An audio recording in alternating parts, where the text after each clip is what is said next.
Yo, yo, yo, what is going on, my beautiful brothers and sisters, fellow radiators of love?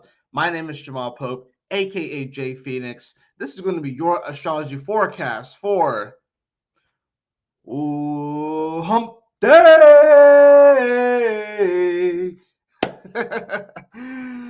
Wednesday, March 6th of 2024. Thank you so much for joining me in this video. Hopefully you guys are having a wonderful week so far. Let's go ahead and hop into these astrological transits so we can see how you can be better prepared to navigate these celestial energies. Pretty sure my voice cracked on that hump day. Well, here on the 6th, we do have Mars, which is going to be sextiling Chiron, and we do have the moon moving into Aquarius. Now, I know for this week, I have a lot of things in white, like today and like tomorrow with the building energy, but you can see that things get a little bit more intense as we hit Friday and Saturday. And you can even say that they are getting intense today and Thursday, mainly because the moon's going to be hitting so many different things. The moon is going to be, remember, it's got to go through Aquarius and it's got to hit Pisces, which means that it's going to conjunct Pluto, Mars, Venus, Saturn, all before we get to the new moon in Pisces. So that's the thing about this that we're going to see over the next 4 to 5 days. We're going to see conjunction after conjunction after conjunction. And this will be an emotional roller coaster, especially considering the fact we have so many planets in the last two signs of the zodiac. No wonder people are feeling on edge. And some people are feeling like they're at the end of their rope because we're literally at the end of the zodiac. Let's pull up the chart for you guys. So let's see.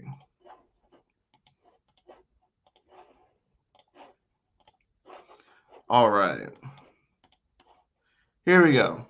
So at the time of me starting this, we have that moon here at 23 degrees of Capricorn. It is making a nice little sextile over to Mercury, which will also make the nice little sextile over to Neptune. Now, we do, of course, have that Mars here, which is in sextile to Chiron for a good bit of the day.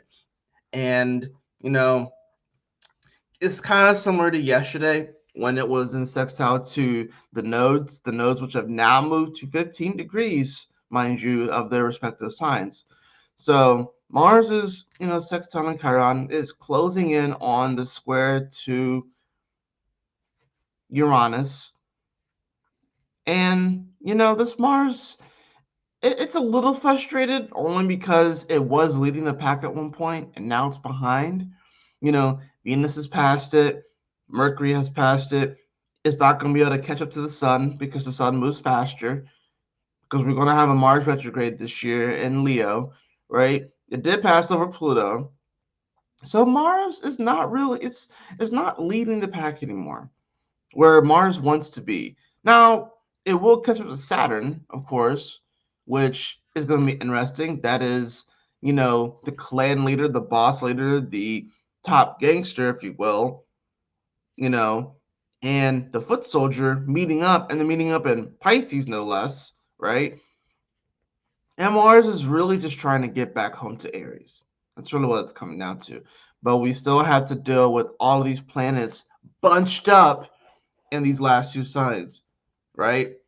And we'll even see today the moon meet up here. The moon's going to move into Aquarius today around 8 o'clock or so, 8 p.m. Eastern Standard Time. And of course, Mars is still going to be in sextile to Chiron. In fact, it's going to be very close at that point. I think it's interesting. Pretty much the moment that the moon shifts into, I'm just going to go back to 00, right? I think it's interesting.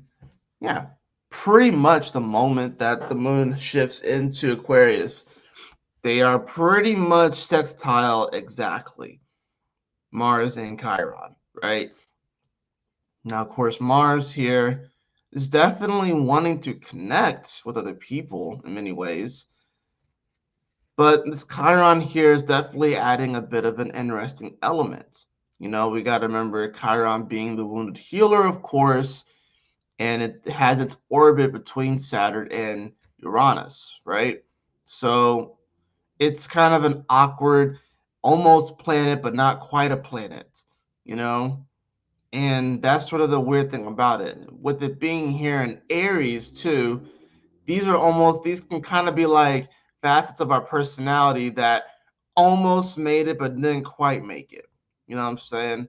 Or maybe there's like a subplanet, if you will, you know.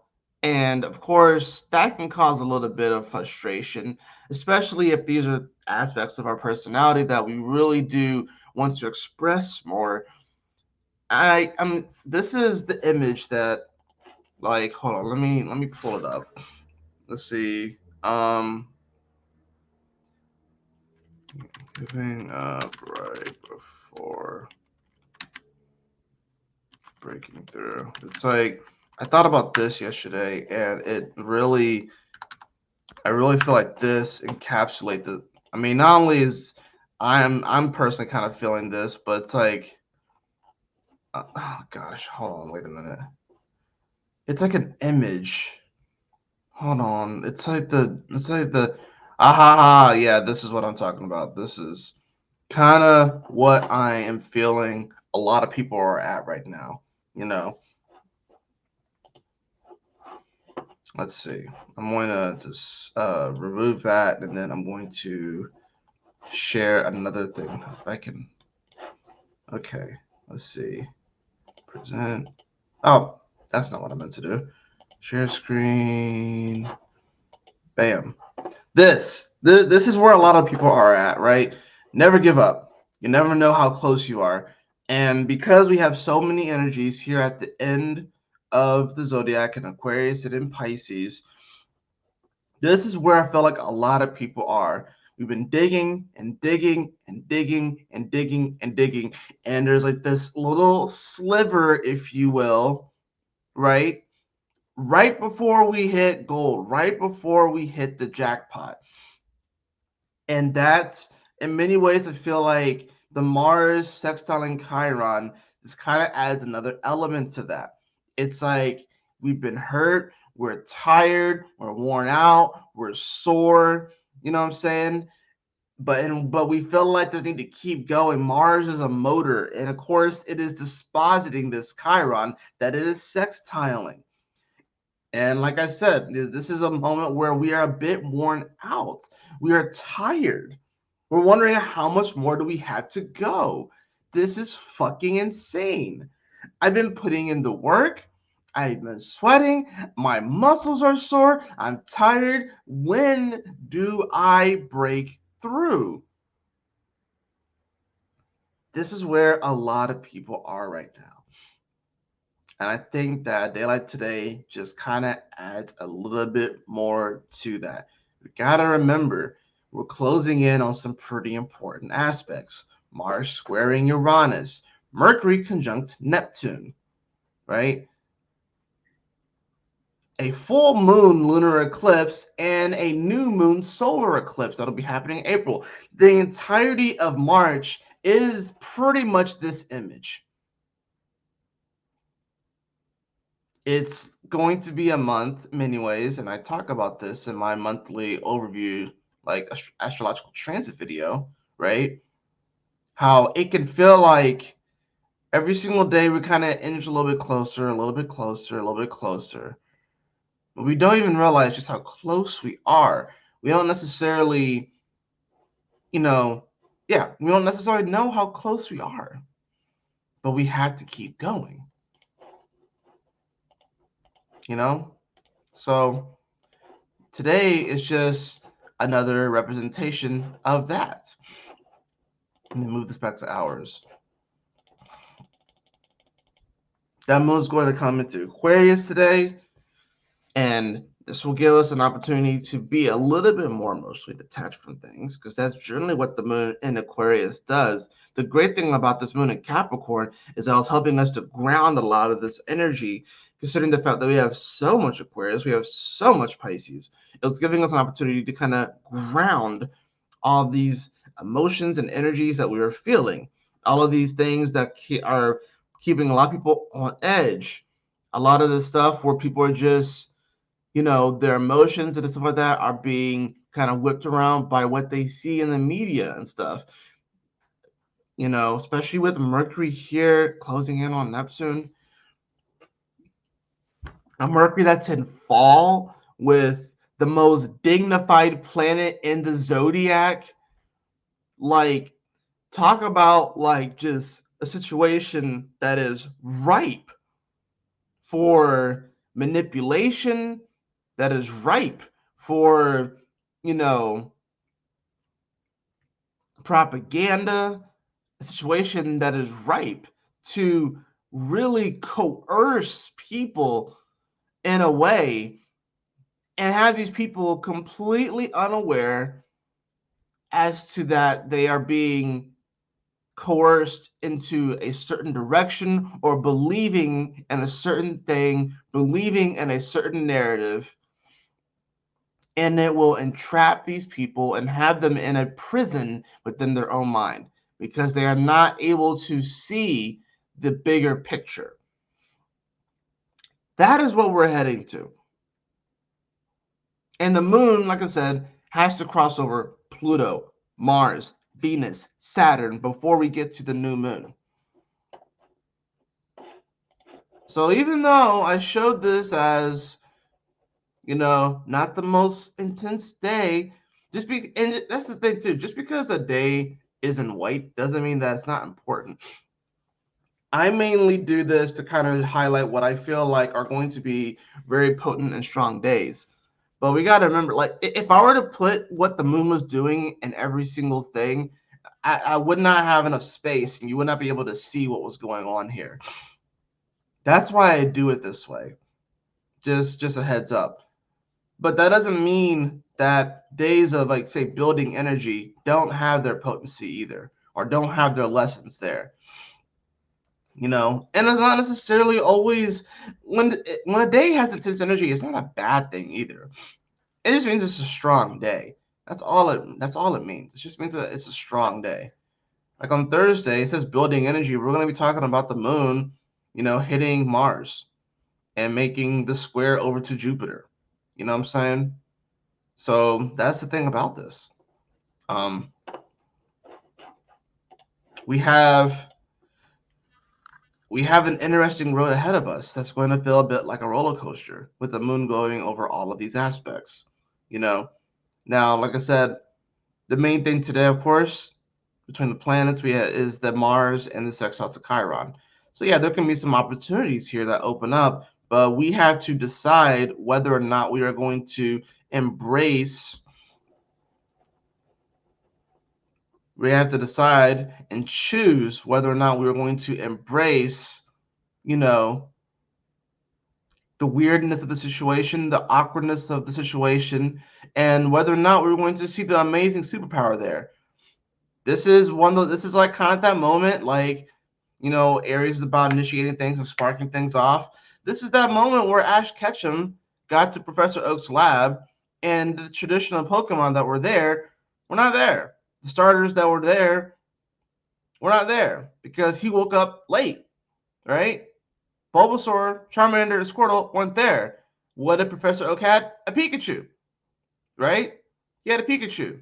A Pikachu that didn't really want to listen to anybody, was outside the norm, was a little bit unruly, different, outside the box. And of course, we learn, if you continue to watch the series, we actually get a little bit of Pikachu's back story and stuff like that. We get a little bit of that. Pikachu had a pretty interesting upbringing, so it kind of makes sense why Pikachu is the way that it is.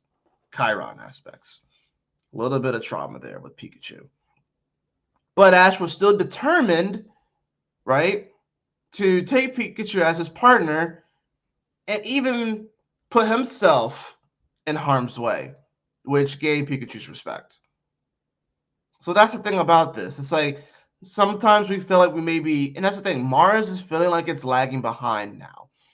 So a lot of people right now, I think when it comes to the action oriented energy, and because we still don't have really a lot of fire, the only fire that we really have right now, because there's no Leo energy, we have Pallas Athena and Sag, but that's a minor asteroid that most people just don't really pay attention to, right? And right now it's just guarding beliefs because it's in the sign of beliefs. That's really all Pallas Athena is doing here. It's like, oh well, guarding strategizing as far as like our beliefs go and stuff, right? But like I said, it's a minor aspect. So it's not, you're not really gonna feel it that much unless you're really tuned in to Athena, right? And then we have Aries, North Node, and Chiron, right? So that's the weird thing about the inspirational, motivational energy of fire, the go-get-em energy of fire is pretty low right now, right? So we're kind of looking to those planets that rule fire to see if they can help us. The sun is in Pisces. It's in water. Okay, that's probably not going to really help that much, especially when it's squished between Saturn and Mercury and it's heading towards Neptune, all right? Okay. So that's not really gonna it's not really gonna help us a lot. We're kind of drowned out as far as that goes. Jupiter's in Taurus, a little bit better, and that's with Uranus, a little bit better, right? But the energy is still grounded, so it's not moving as fast as it wants to, right? Mars in Aquarius, okay, at least it's fire meets air, and it's fixed air too. But that's the thing about this. It's like you better be sure too, as well.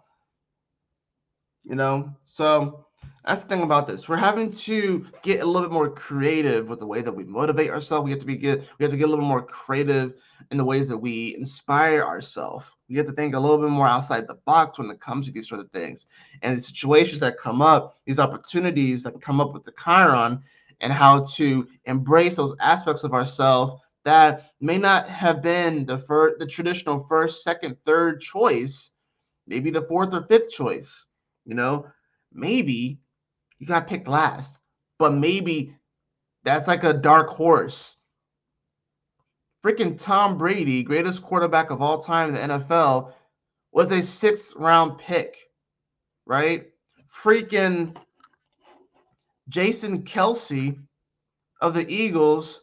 Thank you, sir, for your service to the Philadelphia Eagles. I hope that you have a wonderful retirement and you enjoy your family and you enjoy your retirement.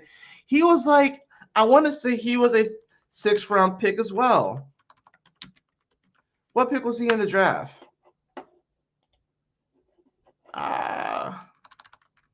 What pick was he? Yeah. Let's see. I'm pretty sure. Yeah. He was the 191st pick in the draft. Jason Kelsey from Cincinnati, right? And he is a multi-time Pro Bowler center and is arguably, and well, not arguably, he's the best center of the Philadelphia Eagles and one of the best centers in the league.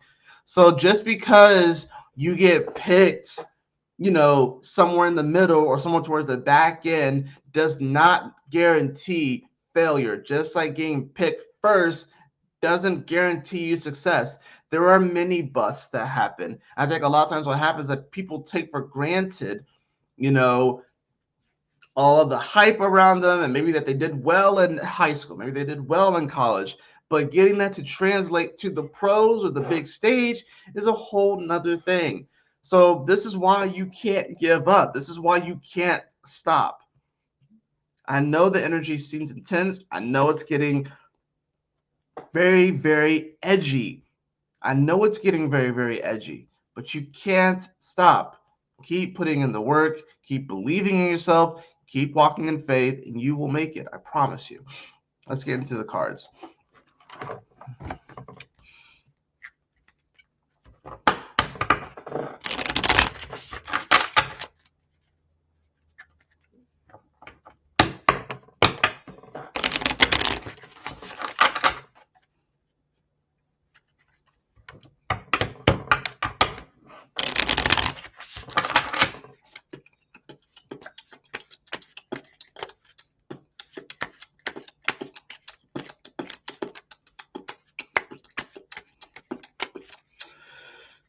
Let's see what we got for the cards today. I have the Emperor. The card of Aries, right? So this Mars is definitely going to be strong today. This aspect. This is about, man, you have to stand on your own authority. You have to really believe in yourself.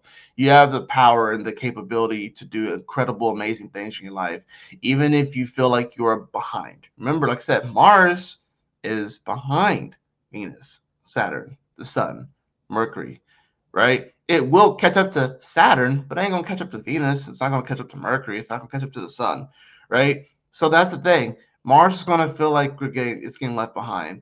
And in many ways, in certain aspects of your life, you're feeling like you're getting left behind. You're feeling like you're getting left behind. Don't let that deter you from pursuing greatness. Don't let that deter you from bringing that repressed aspect out that really wants to shine right now, because that's the thing about that. It wants to really shine. Do not give up on yourself, beloved, right?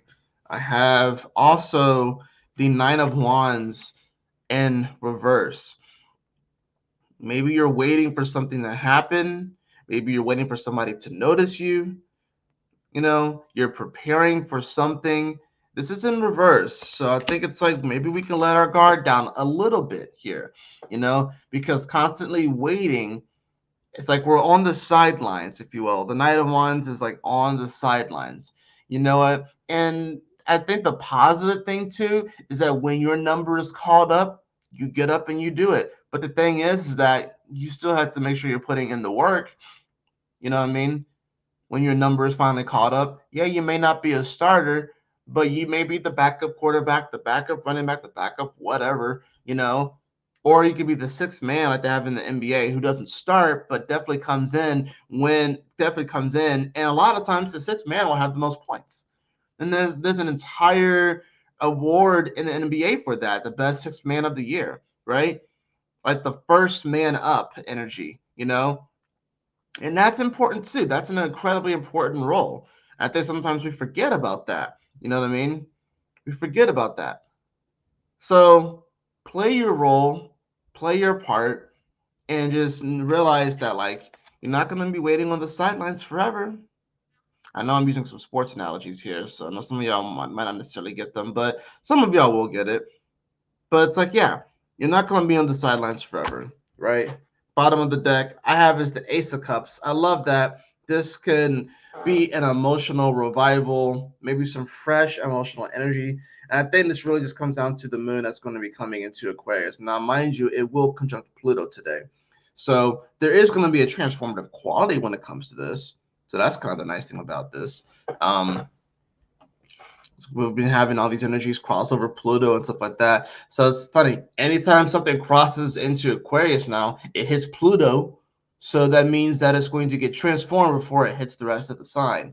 So it does bring about a pretty fresh energy. It does bring about a kind of a raw energy as well, because Pluto is going to be like this hyper magnet that absorbs pretty much from all the negative energy that planet might have experienced and transform it and then really make it anew. So that's kind of the cool thing about this.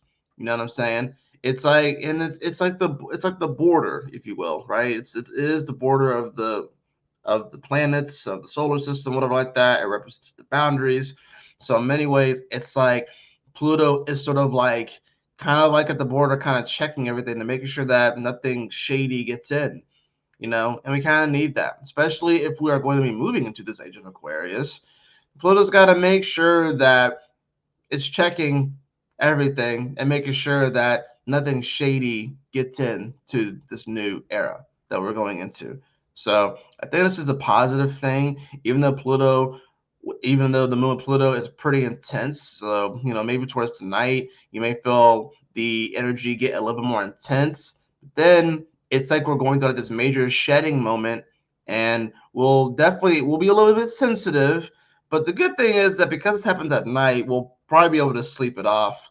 And then come tomorrow, we'll be able to get ready for the moon going through Aquarius and hitting Mars and making these other aspects to like Jupiter and stuff. So that is going to do it for your astrology forecast today. Hope that you all enjoyed it. I trust that this horoscope will assist you on your journey today. If you did enjoy this, please like, share, and subscribe. I definitely appreciate it. If you'd like to have a personal reading with me, beloved, you can follow the link in the description below to my website, jphoenix.com. And as always, y'all take care, stay blessed, have a wonderful hump day, and I'll see you all on the next astrology forecast. Peace out.